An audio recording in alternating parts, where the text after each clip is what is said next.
Short lectures, explosive learning with commerce in action. Hi, this is Umar Kazi, and today we will be starting our first chapter of finance, which is Introduction to Business Finance. Starting with the first topic, which is forms of business organization. So basically, business जो है वो चार type से होते हैं. Number one is sole proprietor, second is partnership, third is corporation, and the fourth one is LLC. Sole provider क्या होता है कि जिसमें जो ओनर है वो एक पर्सन है. फॉर इंस्टेंस आप हैं और आप एक बिजनेस स्टार्ट करते हैं अकेले, तो आप एक सोल प्रोवाइडर हो. ठीक है. अब इसके बहुत सारे एडवांटेजेस हैं, बहुत सारे डिसएडवांटेजेस हैं, तो हम कुछ बेसिक डिस्कस करेंगे. ऑब्वियसली फाइनेंस का कोर्स है, ये कोई बिजनेस का कोर्स नहीं है. तो इसका एडवांटेज क्या है कि भाई सारा प्रॉफिट जो है वो आपका है. जितने जो भी सेल करोगे, जो भी आपका बिजनेस है, जितना भी आपको रिटर्न आएगा वो आपका. Number one, simple to create है, कोई गवर्नमेंट रेगुलेशन, कोई डॉक्यूमेंटेशन की नीड नहीं है, कोई पार्टनरशिप एग्रीमेंट की नीड नहीं है. ऑब्वियसली आप अकेले ओनर हो. देन जो है आपकी जो आपका नेगेटिव पॉइंट ये है कि अनलिमिटेड लाइबिलिटी होती है. फॉर इंस्टेंस कि आप बिजनेस चलाने के लिए कोई लोन लेते हो. ठीक है. अब आपने लोन तो ले लिया, अब वो बिजनेस से रिकवर ही नहीं हो पा रहा, इतना आपको रिटर्न ही नहीं आ रहा, तो आपको अपने पर्सनल एसेट्स बेच के उसको लोन को जो है वो कंप्लीट करना होगा. दूसरा है कि आपकी जो रिसोर्सेज हैं वो लिमिटेड होती हैं. ऑब्वियसली आपका कैपिटल लिमिटेड होता है, क्योंकि आप अपनी पर्सनल सेविंग से स्टार्ट करोगे या लोन लेके जो भी स्टार्ट करोगे, तो एक लिमिटेड अमाउंट में वो स्टार्ट होता है. ठीक है. नंबर थर्ड जो है वो हम ये कहेंगे कि आपके ऑपरेशंस में एक तरीके से मसला आता है, एक तरीके से हर्डल आती हैं. कैसे कि अगर आप बीमार हो गए, ठीक है, आप सोल प्रोवाइडर हो, आप खुद बिजनेस चलाते हो, आपके पास बहुत से बहुत लेबर होगा, अब उसके ऊपर कोई मैनेजर ही नहीं, आप ही मैनेज करते हो उसको. अब आप बीमार होगा तो आपका बिजनेस उस दिन बंद होगा. आपको कोई इशू आ गया, कहीं कहीं जाना हुआ या कोई इमरजेंसी आ गई, या फॉर इंस्टेंस एक हफ्ते या एक महीने के लिए आप बिजनेस में नहीं जा पाओगे, तो आपका बिजनेस उस टाइम पे बंद रहेगा. ठीक है. और इन केस किसी सोल प्रोवाइडर की डेथ होती है, तो क्या होगा, उसका बिजनेस जो है वो वहाँ पे बंद हो जाएगा. वो आगे लीगल हेयर है, और वो चलाते हैं नहीं चलाते, कैसे चलाते हैं, तो बाद वहाँ पे आपकी कंटिन्यूटी में आपका इशू आ जाएगा. Then partnership. पार्टनरशिप क्या है कि दो या दो से ज़्यादा बंदे जो हैं वो एक बिजनेस स्टार्ट करते हैं. इतनी कोई डॉक्यूमेंटेशन की इसमें नीड नहीं होती, एक पार्टनरशिप डीड चाहिए होगा. ठीक है. इसमें क्या आपका बेनिफिट है कि आपके पास कैपिटल ज़्यादा होता है. ऑब्वियसली दो तीन चार या पाँच जितने भी बंदे स्टार्ट कर रहे हैं, तो वो अपना अपना पर्सनल सेविंग लेके आएंगे. तो विच इज़, अगर सोल प्रोवाइडर की बात करें तो वो 1x है, और अगर आप पांच बंदे जो हैं पार्टनरशिप कर रहे हैं तो 5x हो गया वही अमाउंट जो है. तो आपका जो है कैपिटल ज़्यादा हो जाता है. तो तीसरा जो है आपका मैनेजमेंट जो है वो आसान हो जाती है. कैसे आसान हो जाती है कि जैसे हमने पहले बात किया कि जब आप सोल प्रोवाइडर थे और आपको कहीं कोई इमरजेंसी हो गई, बीमार हो गया या जाना हो गया, तो आपका बिजनेस उस टाइम पे बंद होगा. पार्टनरशिप पे ऐसा नहीं होगा. पार्टनरशिप पे क्यों नहीं होगा? क्योंकि आपका जो दूसरा पार्टनर है वो अपने एक्टिविटीज़ परफॉर्म कर रहा होगा. ठीक है. इन केस ऑफ मैनेजमेंट, वो कोई ना कोई आपका पार्टनर जो है वो मैनेज भी कर रहा होगा, कोई ना कोई इसका फाइनेंसेस भी देख रहा होगा. तो अगर आप कुछ इशू होता है या आप स्लीपिंग पार्टनर बनते हो, तो आपका बिजनेस जो है वो बंद नहीं होगा. इसमें डिसएडवांटेज क्या है? इसमें भी अनलिमिटेड लाइबिलिटी है. अगर तो बिजनेस पे लोन लिया है कोई ना कोई, या आगे कोई लाइबिलिटी है, तो वो बिजनेस से रिकवर नहीं होगी, तो सारे पार्टनर्स को अपने पर्सनल एसेट्स को सेल करके जो है वो उधार या लाइबिलिटी आपकी पूरी करनी होगी. सेकंड ये कि अगर नेगेटिव पॉइंट ये है कि अगर पार्टनर्स के बीच में कॉन्फ्लिक्ट हो जाए किसी भी चीज़ को लेके, किसी स्ट्रेटेजी को लेके, किसी क्या बोलते हैं, इन्वेस्टमेंट डिसीजन को लेके या किसी मैनेजमेंट डिसीजन को लेके कॉन्फ्लिक्ट हो जाए, तो आपकी पार्टनरशिप जो है वो डिसॉल्व भी हो सकती है, और आपका बिजनेस जो है उसको नेगेटिव इम्पैक्ट भी आ सकता है. अक्सर पार्टनर्स जो हैं वो नेगेटिव वे में एक्ट करना शुरू कर देते हैं कि बिजनेस को लॉस हो, ताकि वो उनकी जो स्ट्रेटेजी है वो बता सकें कि भाई मेरी स्ट्रेटेजी ठीक थी, तुम लोगों ने नहीं किया ऐसा, तो तभी लॉस हुआ. वो चाह के फिर ऐसा नेगेटिव एटीट्यूड ले आते हैं अपने पास कि बिजनेस को लॉस हो, ताकि उनकी जो ईगो है वो सिंपली सेटिस्फाई हो सके. ना कॉरपोरेशंस. अब कॉरपोरेशन का सीन ये है कि कॉरपोरेशन जो है वो एक लीगल, एक सेपरेट आइडेंटिटी है, विच मीन्स कि गवर्नमेंट की नज़र में ये अपने ओनर से हटकर एक अलग आइडेंटिटी है, या एक कह लो कि एक अलग इंसान है. सही है.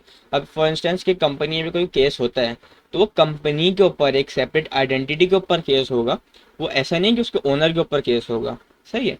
तो जो कॉरपोरेशन है वो एक लीगल और एक सेपरेट आइडेंटिटी है. ठीक है. नंबर वन चीज़ तो ये हो गई. अब इस ये बनती कैसे प्रॉपर जो है वो रजिस्ट्रेशन और पूरे एक चैनल के थ्रू बनती है. अभी इसके डिटेल में इतना नहीं जाते. तो अच्छा, अब क्या है कि ये जो इसका जो फंड रेज है वो कैसे होगा? इसका फंड रेज ऐसा नहीं कि जो ओनर है वो अपनी जेब से डाल रहा है इसमें, ऐसा बिल्कुल नहीं है जैसे पार्टनरशिप में और सोल प्रोप्राइटर में था।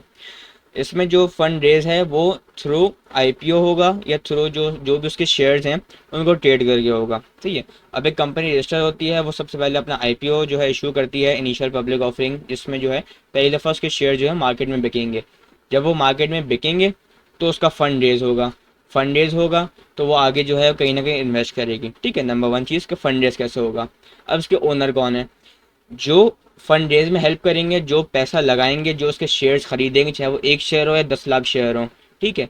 जो उसके शेयर खरीदेंगे वो उसके ओनर है। ऐसा नहीं कि जिसने कंपनी रजिस्टर करवाई वो उसका ओनर है। जिसके पास एक भी शेयर है ना वो उसका ओनर होगा, ठीक है। हमारी दो चीज़ें क्लियर हो गई। नंबर वन ये कि उसका ओनर कौन होगा, जिसके पास एक शेयर है, जिसके पास 50% से ज़्यादा शेयर हैं, या जिसने कंपनी को रजिस्टर किया है, उसके पास भी ऑब्वियसली शेयर्स होंगे कंपनी के, तो ये लोग इसके ओनर हैं, ठीक है। जिसके पास शेयर नहीं है वो उसका ओनर नहीं है, चाहे उसने कंपनी रजिस्टर क्यों ना करवाई हो या जितना बड़ा भी हाथ हो उस कंपनी के पीछे। उसका फंड रेज, सेकंड थिंग क्या है, इसका फंड रेज कैसे होगा? उसका फंड रेज जो भी हमें शेयर्स बेच के पैसे आएंगे वो इसका फंड रेज होगा, ठीक है। दो चीज़ें हमारी क्लियर हो गई। अब इसका बेनिफिट क्या है कॉरपोरेशन का? ये एक लिमिटेड लाइबिलिटी कंपनी है। फॉर इंस्टेंस कि आपने जो है इसमें 1 लाख रुपए इन्वेस्ट किया, ठीक है। आप इसका पार्टनर कह लो खुद को या इन्वेस्टर कह लो, आपने 1 लाख रुपए इन्वेस्ट किया और कंपनी डूब जाती है, कंपनी की लाइबिलिटीज इंक्रीज हो जाती हैं, कंपनी लाइबिलिटी अपनी पे ऑफ नहीं कर पाती इन एनी केस, ठीक है। ऐसा नहीं होगा कि आपको अपने पर्सनल एसेट बेच के कंपनी की लाइबिलिटीज पूरी करनी होंगी। हाँ, ये हो सकता है कि जितनी आपकी इन्वेस्टमेंट है वो डूब जाए। अगर आपने 1 लाख इन्वेस्ट किया तो आपके 1 लाख डूब जाए, लेकिन ऐसा नहीं है कि आपको 1 लाख के ऊपर भी 1 रुपये देना हो या आपको अपने पर्सनल एसेट बेच के कंपनी के वेलबींग के लिए कुछ ना कुछ करना हो, ठीक है। इसकी यही एक रियल लाइफ एग्जांपल है कि आप एक कंपनी के शेयर्स बाय करते हैं, 10 रुपये का एक शेयर, आपने 500 शेयर बाय कर लिए, ठीक है। आपने 5 लाख के शेयर बाय हो गए आपके। अब क्या है कि कंपनी डूब भी आती, कंपनी खत्म हो गई, क्या होगा? आपके 5 हज़ार रुपये डूबेंगे। ऐसा थोड़ी कि गवर्नमेंट या पुलिस आपके घर पर आ जाएगी और पैसे लेगी, भाई कंपनी के ऊपर बहुत लाइबिलिटीज़ हैं, आपका इतना लाइबिलिटी में शेयर बनता है, ऐसा नहीं होता, ठीक है। एक लिमिटेड लाइबिलिटी कंपनी है ये। इसके दूसरी चीज़ क्या है कि इसके जो ओनरशिप है वो ट्रांसफ़र होगी। ऐसा नहीं कि बिजनेस का जो है ओनर मर गया, ओनर की डेथ हो गई तो जो है कंपनी ख़त्म हो गई। इसकी ओनरशिप जो है वो आगे ट्रांसफ़र होती रहती है। जिसके पास 50% और उससे ज़्यादा शेयर हैं वो उसका एक, समझ लें कि एक डिसीजन मेकिंग पावर रखेगा, या जिसके पास एक दो शेयर भी हैं वो भी इस कंपनी का ओनर है। इसकी ओनरशिप जो है वो ट्रांसफरेबल है। एक ऐसे भी कि जो है एक बंदे की डेथ हो गई, उसके पास 50% ज़्यादा शेयर थे तो वो आगे उसके लीगल हेयर को शेयर मिल गया, तो ऐसे कंपनी भी कंटिन्यू होगी। और दूसरा है कि ट्रांसफरेबल ऐसे भी है कि आपके पास आज इसके 1 लाख रुपए के शेयर हैं, 15 मिनट बाद आपने उसके शेयर बेच दिए, जैसे ही आपने बेचे, आपने जिसको बेचे वो उसका ओनर बन गया, आप उसके ओनरशिप से हट गए, ठीक। कंपनी बननी होगी, उसके शेयर ट्रेड होते रहेंगे, सही है। हमारे ये कॉन्सेप्ट क्लियर हो गया। अब हमारे ड्रॉबैक क्या है इस कंपनी का? इस कंपनी का ड्रॉबैक ये है कि इस पर डबल टैक्स लगता है। अगर एक कंपनी जो है, एक कॉर्पोरेशन जो है, वो 1 लाख रुपए प्रॉफिट कमा रही है, ठीक है, तो पहले तो उसके रेवेन्यू में 1 लाख का जो भी रेवेन्यू हुआ है, पहले उसको उस पर टैक्स लगेगा कि भाई आपने 1 लाख किया, फॉर एग्जाम्पल 10% टैक्स लगा 1 लाख पे, ठीक है, पहले तो उस पर टैक्स लगा। फिर जो आपका नेट प्रॉफिट बचा, अब उसको हम डिवाइड करेंगे, ऑब्वियसली शेयर होल्डर्स में डिवाइड होता है, आप डिविडेंड कह लो या कुछ भी नाम दे दो। तो जब उसके शेयर होल्डर्स को प्रॉफिट मिलेगा, जब उनके अकाउंट में आएगा, तो वहाँ से भी टैक्स लगेगा कि भाई आपको प्रॉफिट हुआ है, एक इंडिविजुअल पर्सन को भी प्रॉफिट हुआ है, ठीक है, तो उसको भी टैक्स लगेगा। अब एक लीगल आइडेंटिटी होने का नुकसान ये है कि कंपनी की लीगल आइडेंटिटी है, लीगल आइडेंटिटी को, एक सेपरेट आइडेंटिटी को प्रॉफिट हो तो उसका भी टैक्स कटेगा। उसके बाद जो डिफरेंट आइडेंटिटी जो कि आप हैं, मैं हैं, एक्स वाई जी, जो जो इसके शेयर होल्डर्स हैं, जब उनको वो पैसे मिले, वो भी ऑब्वियसली एक अलग से इंडिविजुअल है, एक अलग आइडेंटिटी है, तो उनके पास आएंगे तब भी उन पे पैसे कटे, उनको टैक्स लगेगा, उनके पैसे कटेंगे। तो हमारा ड्रॉबैक हो गया। दूसरा है कि इसमें लीगल और कॉम्प्लाइंस बहुत सारी चीज़ें होती हैं, तो इसकी वजह से जो है कॉम्प्लिकेटेड काम है ये कॉर्पोरेशन का जो है, तो इसका एक ये ड्रॉबैक भी है। ऑब्वियसली लीगल इश्यूज बहुत होते हैं इसमें। फिर हम आ जाते हैं अपने एलएलसी पे, लिमिटेड लाइबिलिटी कंपनी। ये काइंड ऑफ जो है पार्टनरशिप ही है, बस इसमें क्या है कि आपको टैक्स पे जो है वो एक तरीके से छूट मिल जाती है कि ये भी एक इंडिविजुअल पे टैक्स काउंट होगा।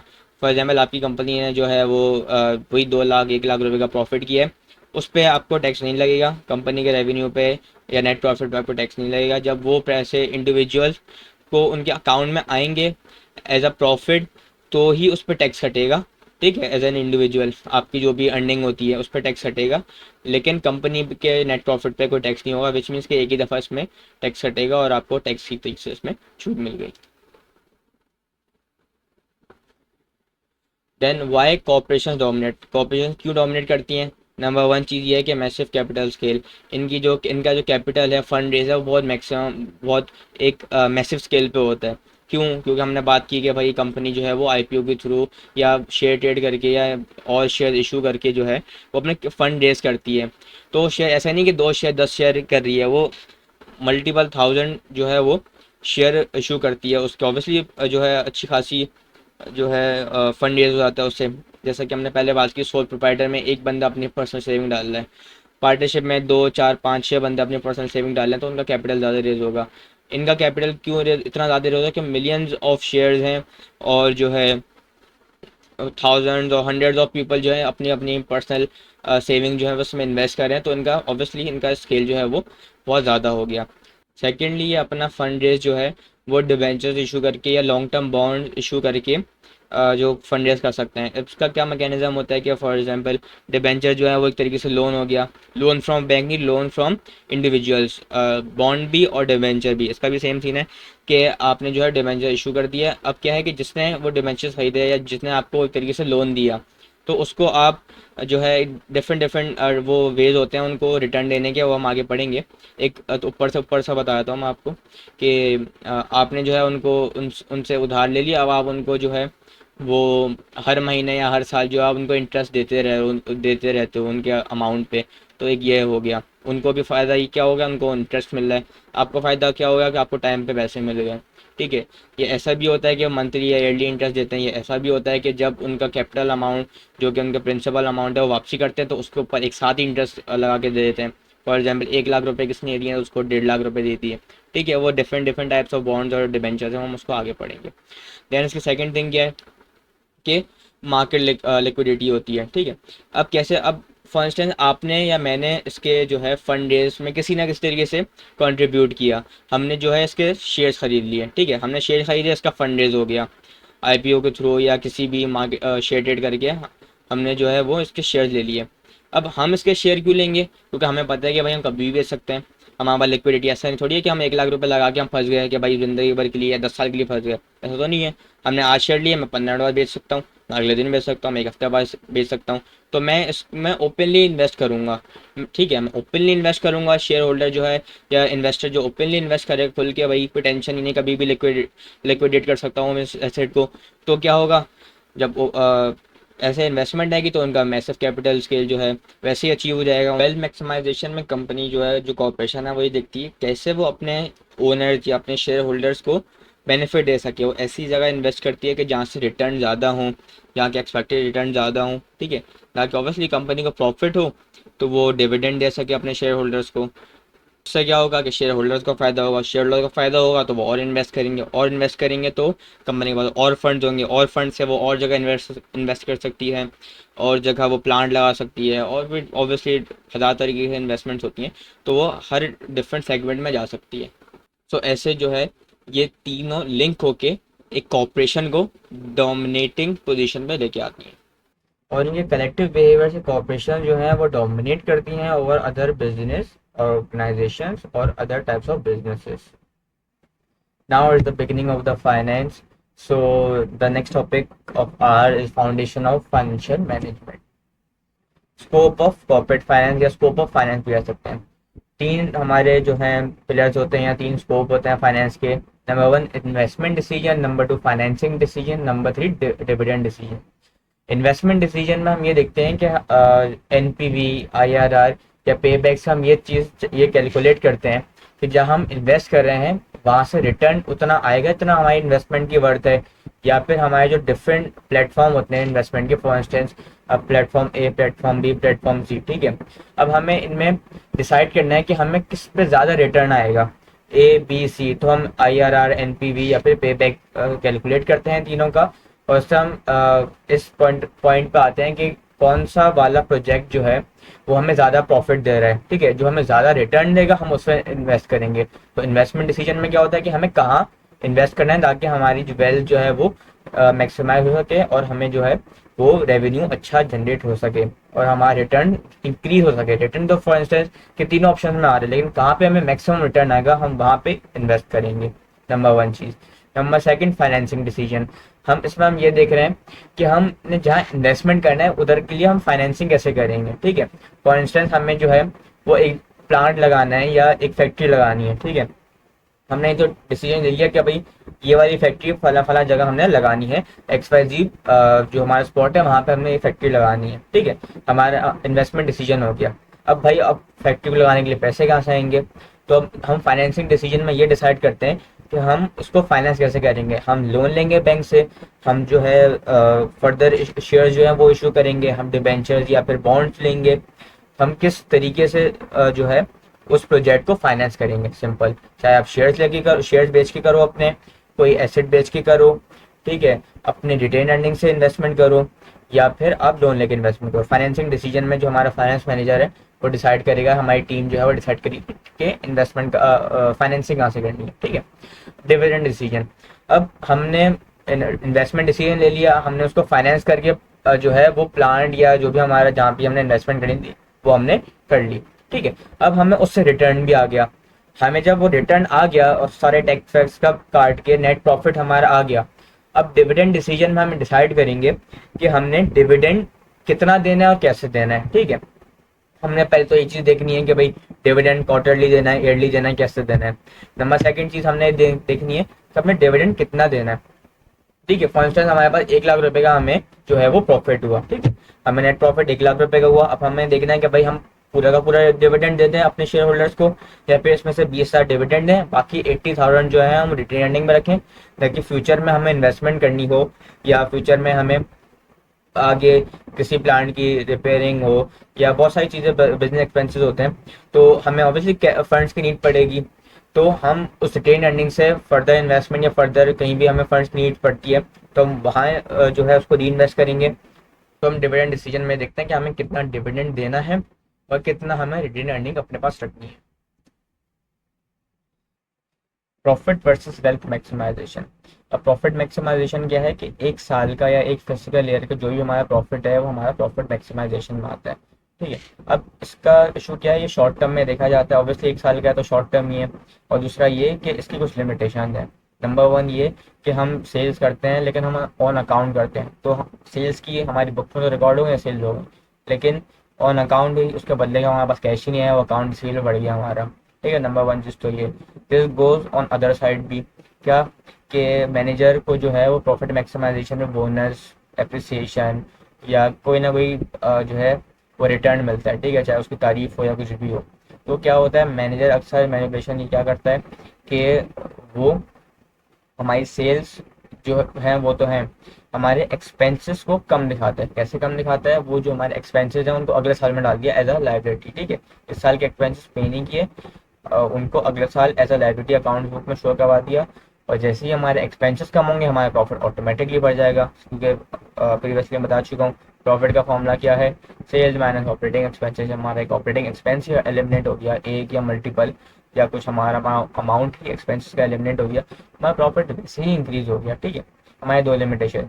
तीसरी हमारी लिमिटेशन ये होगी कि अक्सर जो है मैनेजर वो शॉर्ट टर्म प्रॉफिट गेन करने के लिए क्या करता है कि ऐसे रिस्की प्रोजेक्ट्स में इन्वेस्ट करता है कि जो शॉर्ट टर्म में तो हमारे लिए बहुत बेनिफिशियल है, हमें रिटर्न दे जाते हैं, लेकिन लॉन्ग टर्म में कंपनी के लिए बहुत ज़्यादा वो ख़राब है।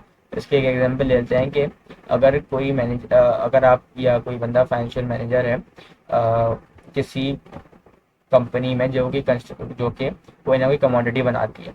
अब क्या हुआ कि वो शॉर्ट टर्म प्रॉफिट गेन करने के लिए वो बहुत बेकार, बहुत लो क्वालिटी का रॉ मटेरियल यूज़ कर रहा है। उसके शॉर्ट टर्म में तो उसको प्रॉफिट आ जाएगा, लेकिन लॉन्ग टर्म में क्या होगा, कंपनी जब वो चीज़ आगे जाके उसकी प्रोडक्ट जो है वो आगे जाके काम नहीं करेगी या आगे जाके जो कस्टमर रिव्यूज़ ख़राब आएंगे, तो ओवरऑल कंपनी के लॉन्ग रन में जो है वो कंपनी को नुकसान देगी, ठीक है, कंपनी को एक नेगेटिवली अफेक्ट करेगी। तो now wealth maximisation. Wealth maximisation में हम ये देखते हैं कि हमारे जो शेयर की प्राइस है वो लॉन्ग रन में कैसे इंक्रीज होगी, ठीक है, कैसे हमारी मार्केट वैल्यू उस कंपनी की इंक्रीज होगी। जब मार्केट वैल्यू इंक्रीज होगी और हमारे शेयर की वैल्यू इंक्रीज होगी, विच मीन्स कि हमारे शेयर होल्डर की इक्विटी भी इंक्रीज होगी, यानी जो भी हमारा शेयर होल्डर है या जो भी इन्वेस्टर है या जो भी ओनर ऑफ द फर्म है उसको रिटर्न मिलेगा, ठीक है। तो वेल्थ मैक्सिमाइजेशन ओनर या शेयर होल्डर को पॉइंट ऑफ व्यू में रख के और हमारे शेयर वैल्यू और मार्केट वैल्यू को पॉइंट ऑफ इन पॉइंट रख के जो है वो उसके डिसीजन मेक किए जाते हैं ताकि हमारी वेल्थ जो है वो मैक्सिमाइज हो इन लॉन्ग रन। ठीक है, इसका सिंपल सा हमारा फॉर्मूला ये है, हमारा एप्लीकेशन ये है कि अगर एक कंपनी जो है वो आईपीओ के थ्रू आती है फर्स्ट ईयर में, उसके समय अराउंड 12 या 15 रुपये का एक शेयर होता है, और वो ग्रेजुअली कंपनी ग्रो करती है 10 साल बाद हम देखते हैं कि उस कंपनी के जो शेयर है वो 350-400 रुपये का एक शेयर, जो कि 10 साल पहले कितने का था, 15 रुपये का, 14 रुपये का, 10 साल बाद कितना है, 350-400 रुपये का। तो हम ये देखते हैं कि कंपनी ने ग्रेजुअली जो है वो ग्रो की है। ठीक है, अब प्रॉफिट मैक्सिमाइजेशन में तो एक साल का प्रॉफिट था, अगले साल कंपनी बंद भी हो सकती है, अगले साल कंपनी डूब भी सकती है, लॉस में भी जा सकती है। वेल्थ मैक्सिमाइजेशन कब अचीव होती है कि जब कंपनी लॉन्ग रन में ग्रेजुअली प्रॉफिट करते करते करते करते वो एक पर्टिकुलर स्टेज पे आ जाती है। ठीक है, ये हमारी वेल्थ मैक्सिमाइजेशन होगी। अब ये यूनिवर्सली यही रूल एक्सेप्ट किया जाता है और कंपनी को जज भी वेल्थ मैक्सिमाइजेशन के पॉइंट ऑफ व्यू से किया जाता है कि अगर एक कंपनी ने फॉर इंस्टेंस 1 लाख रुपए तो इस साल प्रॉफिट कमा लिया, अब हमें नहीं पता अगले साल वो कमाए नहीं कमाए, तो क्या है, अब अगर आप प्रॉफिट मैक्सिमाइजेशन देखिए कंपनी में इन्वेस्ट कर दो, 1 लाख देखा कि भाई कंपनी ने उस साल 1 लाख रुपए कमाए, आपने इन्वेस्ट कर दिया, अगले साल वो कंपनी लॉस में चलेगी, ऑब्वियसली अब एक्सपेंसेस ज़्यादा होंगे अगले साल के या कुछ ना कुछ इशू होगा कैश फ्लो में, तो क्या अगले साल कंपनी लॉस में चली गई।